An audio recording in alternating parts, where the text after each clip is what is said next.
I'm Katie Porter, for those of you who don't know me. I'm Executive Director of the Langley Institute, a 501c3 literary focused nonprofit. We are based in Riverside and we serve all of Inland and Southern California.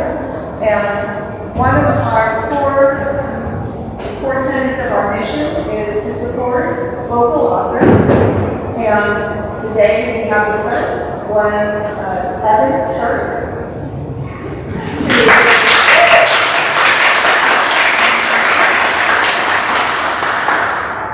We're relatively new to Riverside, so I'm going to let him tell you all about himself. He is a children's book author, and I am just absolutely thrilled to have him here with us today and forever.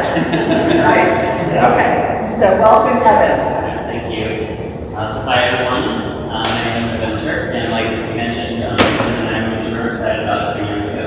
3 years in October, so we're still new transplants. We moved from New York, and yeah, we love Riverside, and so we're excited to know the arts community here and tell you a little bit about this book that just came out called To See Clearly, Portrait of David Hockney. Some of the presentation may be a little more geared towards children, so I'll change that up as we go, since we have a picture audience. But this is me as a child, so with one of my drawings, of course, which my mom still has on her wall at home. I always ask the kids if it's the best drawing of a horse they've ever seen. It's usually conflicting reviews, but yes, that is the best. Yes, it is the best drawing of a horse. And these were some of my early children's books that I wrote and illustrated. This one is not a rip-off of anything. It's called The Lion King. It's not related to The Lion King in any way. We have Gossip and Barabi instead of Mufasa and Sarabi, and Bimbo instead of Simba. But I always loved writing and illustrating stories of whatever was interesting to me. And I went to art school in New York at Parsons, and I did a lot of training and drawing on location. So I would go out to different places and draw on location. So I draw what's around me and take influences from the people and the symbols and everything that was going on around me. This is in France here on the left, and then with a group of illustrators, we went out to Mystic Seaport in Connecticut, and we would draw out in the middle of a snowstorm, or we used to take drawing classes every summer in Disney World, where they would have us out in 100 degree heat in the middle of August. We'd be sitting out there having to draw the parades as they come by. It was kind of like drawing boot camp. It was a great way to learn.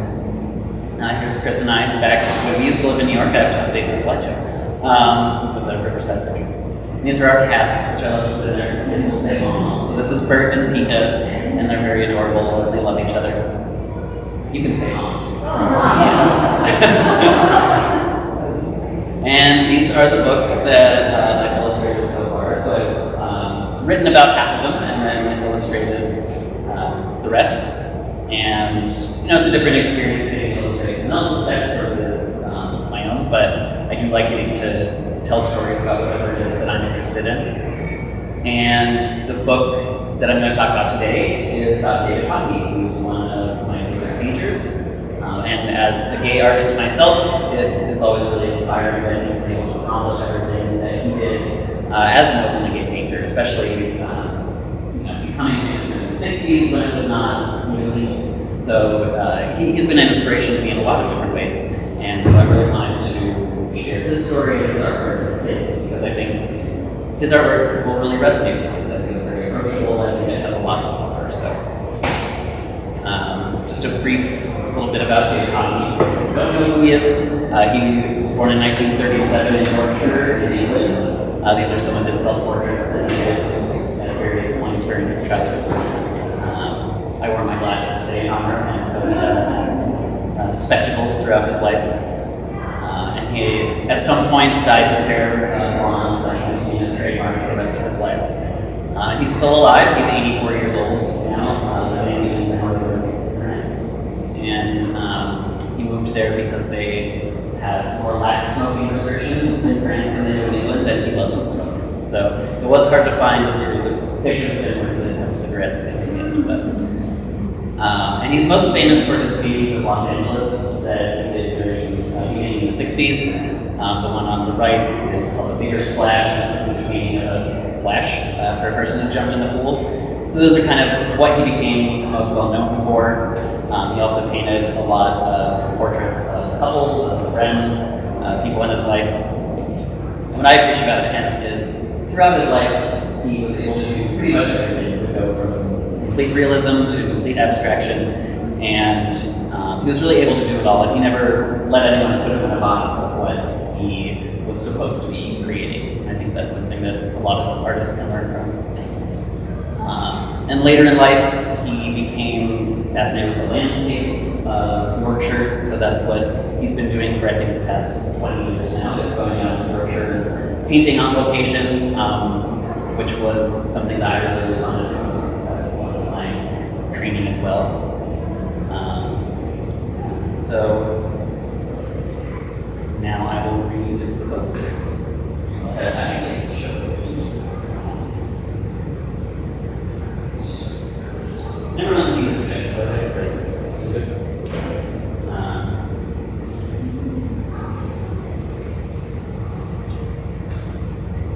So it's called To See Clearly. Yeah, maybe it's easier. Just as the sun peeked through the windows, young David Hockney rubbed the sleep from his eyes and put on his glasses. He tiptoed downstairs to collect the daily newspaper and studiously began to fill any empty space on the paper with drawings. In England during World War II, paper was hard to come by, so David had to use what he could find. He drew on top of his dad's comics, he drew on his mother's family chore list. When he ran out of space, he even drew on the linoleum floors. His mother finally said, "Hey, enough," and got David a blackboard so he wouldn't end up drawing on the wallpaper. David never had enough space. There were 7 of them in the cramped house in Bradford, Yorkshire. The air was full of soot from the wool mills that blackened the old stone buildings and the skies. But the Hockney household was full of books, love, and art. David and his siblings would often spend time in a nearby grove of trees, observing the insects and birds as they went about their days. David liked how drawing made him look more carefully at things. He found that when he sat down to draw one blade of grass, suddenly he started to see all the other blades of grass around him. The more he looked, the more he drew, the more he saw. On weekends, David loved going to the cinema with his father. There he could travel beyond the cramped, smoggy streets of Bradford to the sunlit streets of Hollywood, even if just for a few hours. He loved how movies opened new worlds to him. Could skies anywhere really be as bright, clear, and sunny as they seemed in California? For those few hours, time seemed to slow down. David was good at school, so good that he was accepted into the prestigious Bradford Grammar School. But when he learned that he would no longer be taught art, he decided to take matters into his own hands. He would spend all his time drawing anyways, so he drew all of his assignments. He didn't care about his grades, even if they spelled it. His mother, seeing him struggle, stepped in and found an art teacher who agreed to give David private lessons for free. David's grades improved, and he could see more clearly what he wanted to learn. With his school life back on track, David started to see himself more clearly too. He had his first crush on another boy named David while he was on a Boy Scouts camping trip. David didn't know what this meant for him, but he knew it was exciting. At 16, all his drawing paid off, and he was accepted into the Bradford School of Art. Finally, school was a place where he could learn the types of things he wanted, and dress the way he wanted too. David wasn't interested in looking like everyone else, so he started wearing clothes that helped him poke fun at life a bit. In school, David worked harder than ever, determined not to waste any time. But when the teachers critiqued his work, David learned that they were seeing a lot more than he was. I hadn't looked hard enough, he realized, and so he resolved to work even harder, to be somewhere that challenged him was a thrill, and no one complained when he drew all of his assignments. During art school, David saved up enough money to go with his class to London for the first time to visit museums and galleries that the big city had to offer. When he went to an exhibition of Pablo Picasso's work, David felt his mind open up. Some people didn't like Picasso. They said he didn't know how to draw, but David knew better. Picasso used drawing and painting to rearrange the world the way he wanted. David liked the way Picasso tried to see things from all different sides at once. After David visited the big city, he was hooked. So when it came time for him to go to college, he chose the Royal Academy of Art in London. There, David started to make friends with fellow artists, including Adrian, the first openly gay person David had ever met. Being gay was legal in England in the 1950s, and David felt such joy to find a friend who lived without hiding. He began to put those feelings of freedom into his paintings. He worked tirelessly, and gallery owners began to take notice of his work. But although he was finding his voice as an artist, David still felt stifled by the gray skies of England. He and his friends daydreamed about crossing the Atlantic Ocean to live in the United States they saw in movies. One night, they even decided to bleach their hair blonde like the American movie stars. It was time for a change. After David graduated from school, he saved his money to finally turn his childhood dream into reality. David was going to Hollywood. As he stepped off the plane, the sun seemed so much brighter, the air sweeter and cleaner, and the spaces and ocean felt infinite. Palm trees, surfers, swimming pools, everything seemed to pulse with color and excitement. There's a few little Hollywood landmarks there. Look around. David especially loved looking at the swimming pools. He loved the way he could see the surface of the water, but also see through it to what was underneath. He felt that there was always more than one way to see something, and that the more carefully you looked, the more possibilities opened up. He also liked the way that painting made time slow down. He once spent 2 weeks depicting a giant splash of water that had only existed for a couple of seconds in real life. David loved making portraits of his friends, too. All that time spent sitting with them and looking at them carefully, he felt that the better he knew a person, the more clearly he saw them, and the more their personality showed up in his art. Just like with water, he looked through the surface and painted what was underneath. One summer, David fell in love. He and Peter were inseparable, and David couldn't stop drawing and painting him. Even though Los Angeles was more accepting than England at the time, it was still very daring for David to put scenes of gay life in his paintings. He was one of the first painters to do it, and it shocked people. But David didn't mind. They want to be ordinary, he said. They want to fit in. Well, I don't care about fitting in. David's paintings of California started gaining worldwide attention, and before long, he was well on his way to fame. His first exhibition in the United States sold out, while the art collectors, museums, and galleries wanted more and more of his work. But even more exciting, regular people did too. His show at the Los Angeles County Museum of Art attracted more visitors than any other contemporary artist had ever shown. People were falling in love with the way he looked at the world and the beauty that he saw in it. David tried to find beauty during difficult times too. He lost many friends as he grew older, particularly during the AIDS crisis in the 1980s and 90s. When his friends were sick, he would make paintings for them of flowers that would never stop blooming. When a close friend back home in Yorkshire became sick, David decided it was time to return to England. He began to paint the rolling Yorkshire hills and brought the canvases to the hospital to cheer his friend up. Now when David saw the landscapes of his old country, all the good memories of his childhood filled his eyes. As we get older, he thought, memory becomes more meaningful. We might forget things, but you've got to forget to remember too. After all the time that had passed, he was able to look more carefully and see how beautiful England really was. He painted the landscapes around his home every day, seeing with new eyes. He drove the countryside, painting outdoors with bright colors and bold patterns. He watched the seasons change, slowing them down with each painting he made. And he always kept searching for new ways to see. He made art with computers, cameras, fax machines, and at 70 he began painting on his iPhone. He studied the Renaissance camera obscura, which used mirrors to help Renaissance painters to draw. He had exhibitions of paintings he made on iPads, and even took pictures with 9 different video cameras at once, so he could see the world from different perspectives at the same time. He never got bored of finding new perspectives, and the world didn't get tired of it either. Even though he had been a famous painter for over 40 years at this point, he was never content to do the same thing he'd done before. He made enormous paintings across dozens of canvases, designed opera productions, and became one of the most popular painters in the world, bringing joy to millions with his work. He had come a long way from his little house in Bradford, and now no one minded if he wanted to paint on their walls or their swimming pools. But as he got older, there was never enough time. At 75, he was so busy he didn't even have time to paint the Queen of England when she asked. He did design her stained glass window later, though. But there was never enough time to spend with friends, to paint, to look, or to learn. But David knew a secret. He knew that the only way to slow time down was to stop and look more carefully. And that the more time you take to look, the more you see how beautiful life can be. It's the end, and it ends with a quote where he says, "I think I'm seeing now more clearly than ever." Now he's at age 74, so he'd probably say the same thing now that he's 84.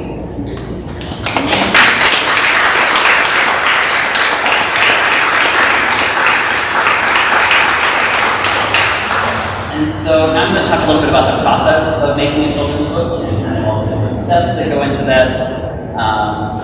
And the first step is usually when I actually pitch it to the publisher. So I came up with the idea for the book, I wrote the manuscript, and then I started doing little sketches of what I think the book is going to look like. And a lot of times they don't necessarily look that much like the final piece, but it gives the art directors a chance to say whether or not they think it's going to make a good book or not. So these were kind of my pitch at the very beginning. And then the first step is that I make a lot of thumbnail drawings. So lots of those sometimes fun to see. And I make lots and lots and lots of them. And most of them don't really look like much. They're just kind of scribbles on the page. And I think that's one of the things that I like about David Hockney so much is that he saw drawing and art as a way to understand the world better. So you might not see much when you look at these drawings, but it's my way of figuring out how to tell the story. And so I'll go through and choose all these different ways of figuring out the different ways that I can put the elements on the page, different ways to tell the story. And there's probably 20 or 30 of these that I just threw out, so I just put down the paper ones that I like on there and figure out what the book is going to look like. So that's the first step. We go through a few of these. They're called paginations, so different pages of the book. And then I started sketching the characters to figure out how I'm going to draw them. I was fortunate that my parents kept me in a bowl cut and my brother for most of my childhood, so I could draw pictures from my own childhood photos with David Hockney's bowl cut as well. I didn't have glasses, but just had and just figuring out how to capture a person's likeness and also make it stylized in a way that you can put into the illustrations. And then for this book, it was really exciting that I got to travel to see a lot of locations that were important to David Hockney. So I got to visit his childhood home in Yorkshire, England, and I got to meet his neighbors and hang around there drawing a little bit and get a feel for the landscape and get a feel for what it was like to grow up there. And I think that's one of the things that I really like the most about drawing, especially going out and drawing whatever's in front of you, drawing on location, is you really get your feelings and the feeling of the place onto the paper.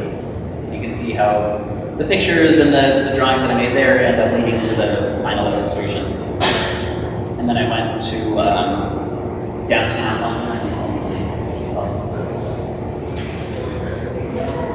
wherever all the museums are in downtown London. And drawing there and trying to figure out, he was learning about Cubism and how to see the world differently, and trying to play with that in the drawing that I did in London on the left, and then figuring out how to translate that into an illustration in the final piece on the right. And then I got to go to the Yorkshire countryside where he spent the last 30 years of his life so far, and I got to draw in the actual places that he was going out and making paintings. And it really changed the way that I thought about him and the way that he made art and what kind of things he was looking at and what it must have felt like. So it really changed the way that I ended up making the final illustrations for the book. So after all of that research and figuring out how I wanted to tell the story for the thumbnails, then I go back and try to just settle on a visual style for the book. So this is kind of the most fun part of the book making process for me. I usually have a beginning, middle, and end. So this is when he's in Bradford growing up and everything's kind of dingy and gray. And then when he moves to Los Angeles, the color palette changes. You start seeing all those bright colors and all the shadows. He talked a lot in his autobiography about how there's no shadows in England because there's no sunlight. So he always liked watching all the movies where he could see, like, oh, the shadows are so crisp there. So I don't think he probably would have liked the rest. And so then this is, at the end, after he's kind of found his style as an artist, he's kind of a combination of Bradford and England, but also the colors of Los Angeles. So when I do these kinds of thumbnails and sketches, it lets me figure out visually how I'm going to tell the story in the book.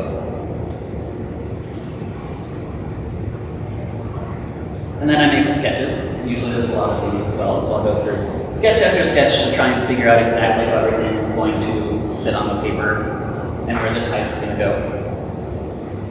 You can see that they're pretty close to how they ended up in the final book. And then I do a color pagination, which is when the book really starts to kind of look like, I can start to imagine what the actual pictures will look like. And all of this is just a good way for me to be able to get to the final artwork and not feel like I have to figure everything out at the end. So I know a lot of times when I talk to kids, they talk about, oh, I messed up my drawing, they've been working on it for hours, and they do something like, oh, I hate it now. And this is kind of a professional's tool to get around to that moment because I've ruined things that I like to do. So when you do all this preparatory work, it kind of gets you to a point where there's fewer mistakes to be made once you get to the final artwork.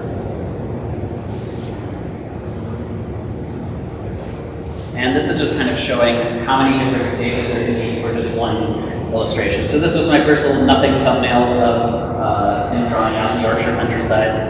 You can see he's that little squiggle on the left. And then I did this to think about how I could show that the environment was different from his painting. And I did another little thumbnail, figuring out a different perspective, another sketch, another color sketch, and then finally getting to the final artwork. So it can seem like a lot of steps, but it does help you think through drawing, and I think that's why I enjoy that part of the process so much. That is all we have.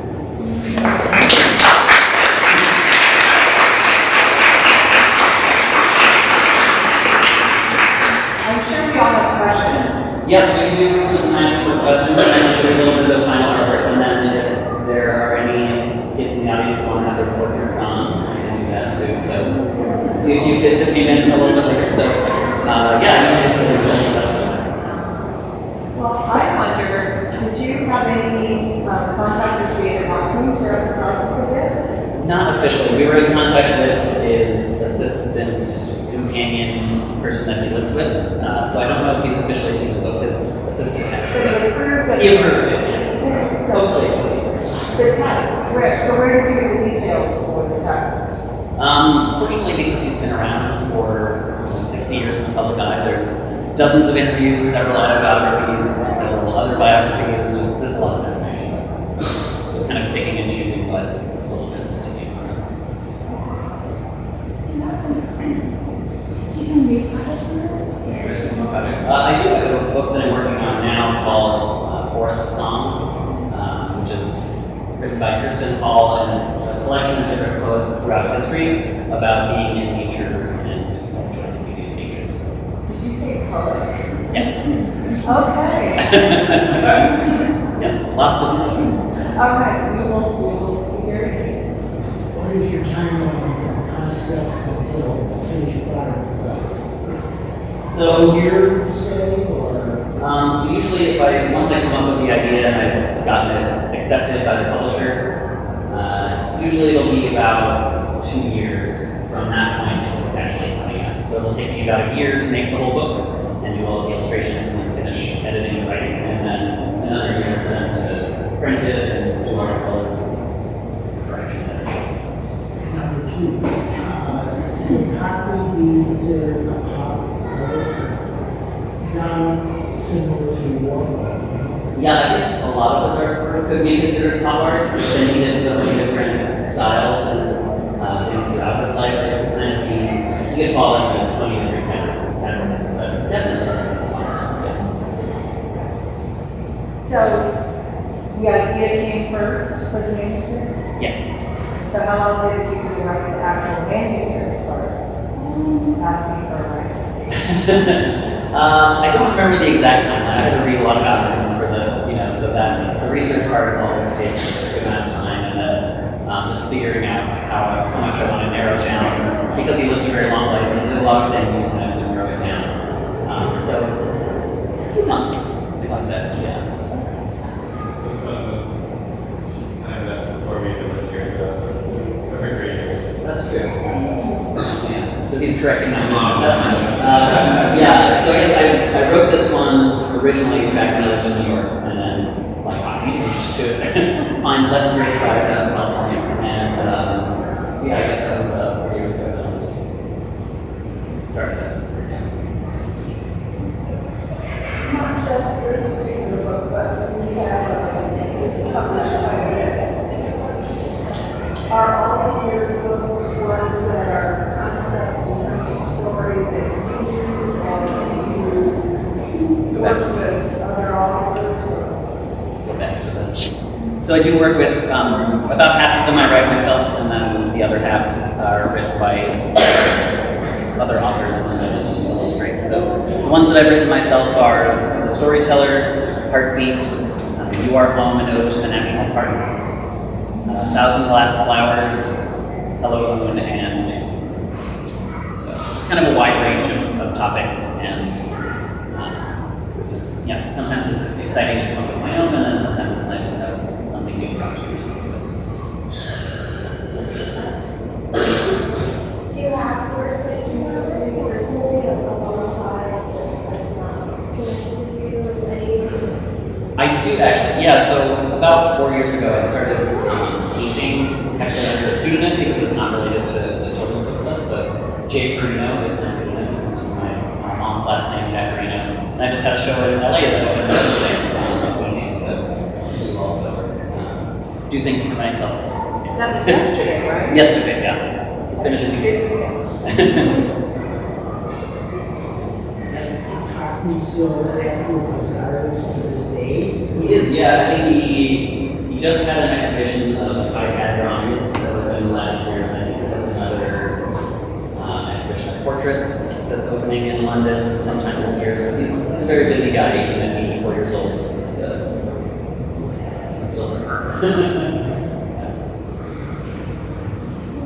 When it comes to different kinds of projects, where you're an illustrator or you're a writer illustrator, which one has the sweet spot?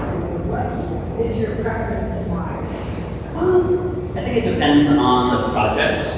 I think that sometimes it can be nice to not have to come up with everything. So it can be nice to enter into a project where the author's already done a lot of research and you can kind of piggyback and find your own way into the whatever world it is. So that could be nice. But then for something like this book, or If You Are Home, one of the national parks, that was a very personal project. So I got to travel around to national parks and do a lot of things that were just personally exciting for me.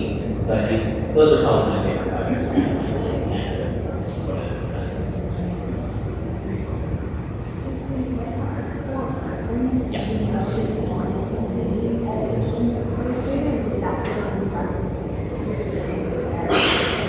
When I went originally, so I went to school not for art for about a year, and then I got a job doing graphic design while I was working, and I ended up liking that more than the classes that I was taking at school. So I took some courses in community college and then transferred to art school as a sophomore. So art was always something that I enjoyed doing, but I think that I hadn't really taken it seriously until I got about doing it. I was like, oh, this is actually something you can make a career of. You know, this is something that can be fun to do for work. So I started off in graphic design and then met a teacher who changed my life and taught me the wonders of illustration. And so I changed to illustration next year. So yeah, it's been a little bit of a process to figure out where I landed and never to. Sue, you have a question? Well, I wanted to ask, is art school where you found David Hockney and? Yeah, I was trying to think of where, like, the first time that I was seeing, my mom was an artist and an art teacher, so we always had books around, so I'm sure maybe there was something there. But the first time I really remember connecting with him was there was an exhibition at the Metropolitan Museum in New York when I was in school, and I went to go see it, and I remember just being astounded because it was, 60 years of artwork and seeing how much one person was able to accomplish, and it was just really inspiring to me. So it was learning at art school that, kind of the same way that he learned about Picasso at art school, he did the same thing for me when I was in school too. So. Anybody else have any questions? Yeah. Once you made your name as an illustrator, did somebody like Abrams, the publisher, come to you and say, here's a contract, we have something is that how it works? Pretty much. So yeah, I've worked with a few different publishers, and usually what happens is they have the manuscript, and then the publisher reaches out, and they say, we need to be interested in illustrating.